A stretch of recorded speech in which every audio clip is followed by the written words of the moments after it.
A man drifted in the sea for 3 days and nights after a plane crash. Just as he was about to give up in despair, he finally saw land. He quickly brought his raft to the beach. Then, he walked barefoot cautiously into the forest, looking for any signs of human presence. Help! Anybody! Help! But he shouted for a long time with no response. The only reply was the merciless sound of waves. So, the man drew an SOS signal on the beach with his feet, hoping passing flights overhead could see it. Then, he used the raft to make a simple shelter on the beach. Exhausted, he planned to make other plans tomorrow. Unexpectedly, at nightfall, just as Tom lay down to sleep, suddenly, an extremely strange sound came from the forest. Facing the unknown danger, he immediately became alert.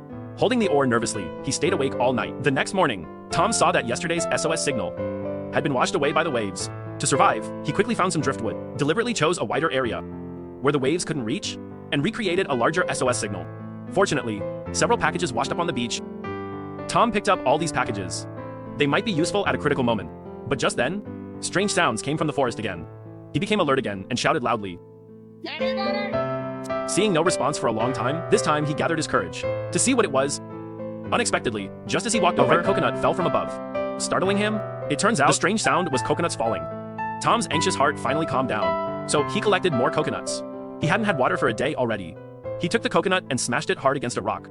Didn't expect such a small thing would defeat this grown man. Then, he smashed it on a sharp stone, obviously with no effect. Next, he used a nearby stone to smash it. In an instant, the stone crumbled to pieces.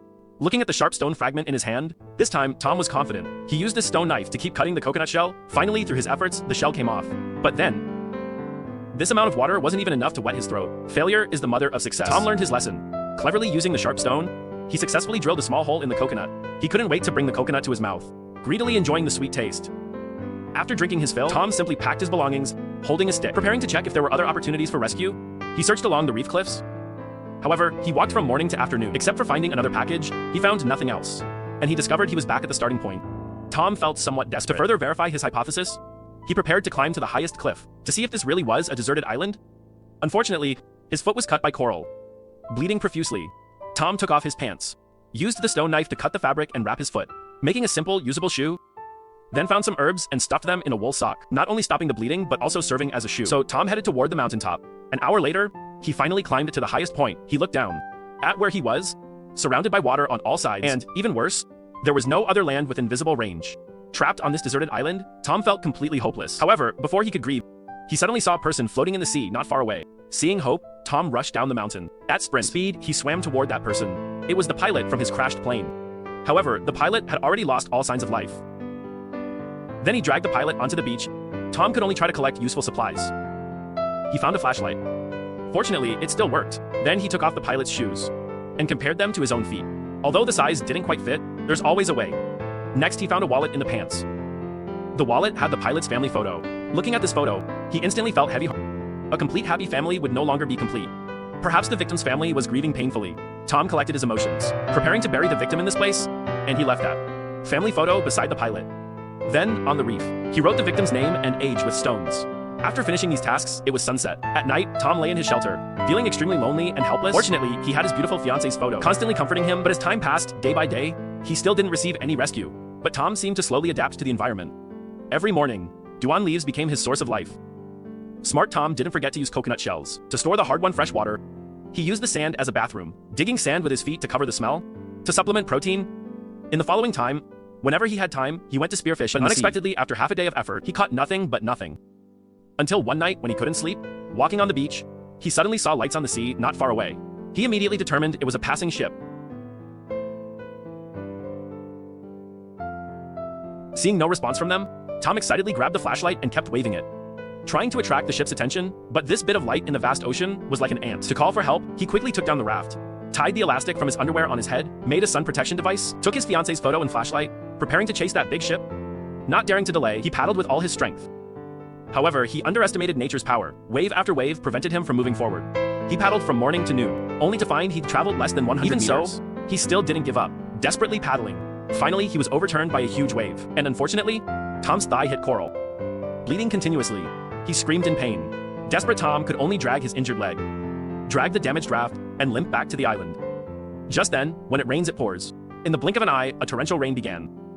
Tom quickly used the raft to cover the packages. Without shelter, plus his injured leg, having no choice, he came to the only cave entrance on the island, using the flashlight to check the surroundings. After confirming it was safe, he struggled to crawl into the cave. Fortunately, there was a spring water source. Extremely thirsty, he put his head over, drinking the clean fresh water with difficulty, but while drinking, he fell unconscious, even forgetting to turn off the flashlight. The next day, when Tom woke up, obviously the flashlight was dead, and his wound was seriously infected. Without timely treatment, he might not survive a few days. Out of survival instinct, he prepared to open the packages he found, to see if he could find useful supplies. The first package was a pair of ice skates. The blade on the bottom seemed useful. The second package was a volleyball. The third package was an evening dress. He tried it on and found it didn't fit, but the black mesh on the hem seemed useful. The following packages contained cassette tapes and a useless paper contract.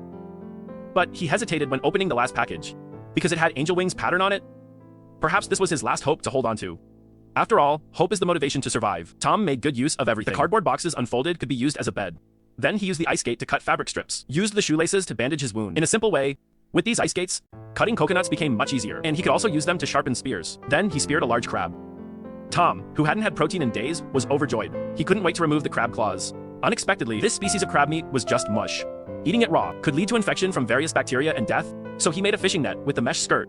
Isili caught a fish less than 10 pounds. He quickly put it in his mouth and chewed carefully. But while chewing, he felt something was missing. Tom finally understood he needed fire. So he learned from primitive people and started making fire by friction. He put torn paper under the wood, then kept rubbing continuously. But he never expected. He rubbed from afternoon to evening without seeing even a spark. Even so, Tom still didn't choose to give up. He decided to rest first, eat some coconut meat to maintain body functions, then continue working. Looking at the coconut shell in his hand, he suddenly had an idea. Changing to this back and forth rubbing method might be able to start a fire. Said and done. He was full of confidence. Facts proved this method was indeed more effortless and could speed up the friction. But in a moment of carelessness, his palm was cut by the wood. Physical injury aside, mental injury came. This time, his willpower was completely crushed. Being trapped on the island these days, every day was just drinking water from He vented his despair with extreme anger. After releasing his emotions, he calmed down and had to face reality. Simply bandaged his hand, planning to rethink how to start a fire. Looking at the volleyball on the ground, the bloody handprint looked like a person. Then Tom gathered some sweat from his forehead, wiped facial features onto the volleyball, and named it Wilson.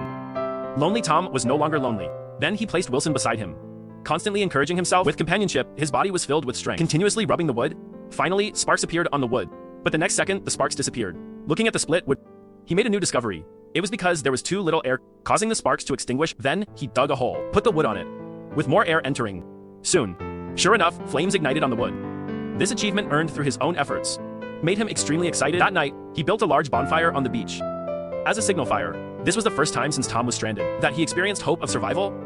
Then he roasted a seafood feast, using his fingers to pick up a piece of crab claw meat. It was truly delicious. After solving the food problem, Tom began analyzing his geographical location. Based on time and speed, he roughly calculated the search and rescue team's search range, a full 500,000 square miles, and near the island, it wasn't on the main shipping route at all. The chance of being found by the rescue team was almost zero. No choice. As long as he was alive, there was hope. Due to long-term vitamin deficiency, Tom's tooth became completely inflamed.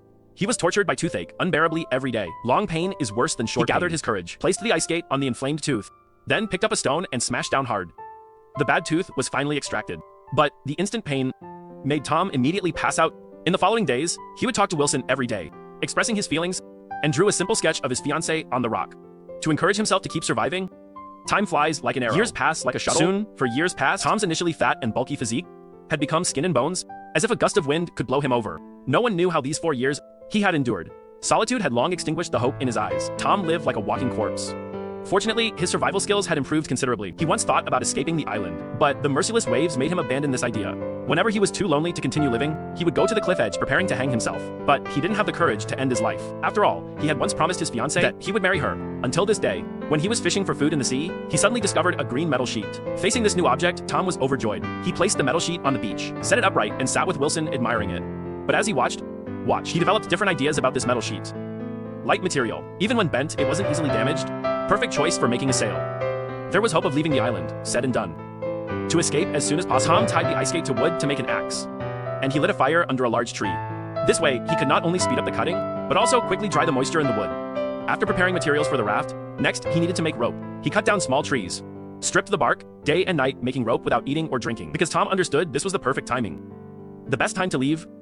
If he missed it, he'd have to wait until next year. He cut down all the small trees on the island, even used the cassette tape, but the rope for making the raft was still far from enough. Suddenly he remembered when he attempted suicide. There was still rope on the cliff. This rope was just enough to make the raft. Back in the cave, Tom's heart was extremely complex. He knew the sea was extremely dangerous. This journey was obviously uncertain, but he couldn't spend the rest of his life with a volleyball on a deserted island. At this moment, he felt Wilson was mocking his past cowardice. So he angrily threw Wilson out of the cave. But in the next second, he ran out to find Wilson. In these 4 years, Wilson had long been his friend. To make up for his mistake, he repaired Wilson's facial features. Before long, Tom successfully built the raft. He took the winged package, took his fiance's photo, and Wilson chose a windy day. Using a sideways sliding method, directly tilted the boat into the sea. Starting his adventure, Tom paddled the raft, struggling through wave after wave. Whenever he encountered an insurmountable wave, he quickly raised the metal sheet sail. Those wings of hope were particularly striking. Facts proved Tom's raft was sturdy enough. With the power of sea wind, they successfully crossed the large waves and reached relatively calm waters. Gradually, Tom drifted farther away.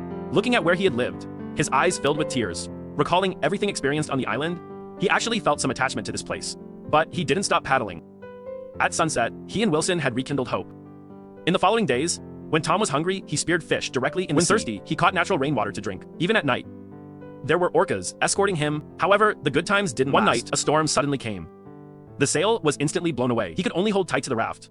To prevent himself from being blown away, the next day, orcas kept splashing water to wake the unconscious Tom. However, when Tom woke up, he found Wilson was gone. He anxiously called out for Wilson. Fortunately, Wilson was not far away. Tom quickly jumped into the water, tied the raft to his body, then swam toward Wilson. But the rope was too short, plus he was exhausted. He could only watch helplessly as Wilson drifted away. In just an instant, Tom felt he had lost everything. His last line of defense completely collapsed. No matter how he struggled against nature, it was all in vain without the sail. Without his friend's company, he gave up struggling. Lying on the raft, just drifting, who knows how long passed. A seagull pooped on his face. But just at this moment, Tom suddenly heard a ship's engine sound. He quickly waved for help. The crew on the cargo ship also saw Tom. After 1,500 days, he was finally rescued. But when Tom returned to modern civilization, he discovered his fiancée had already married and had children. The fact proved these 1,500 days were enough to change many things.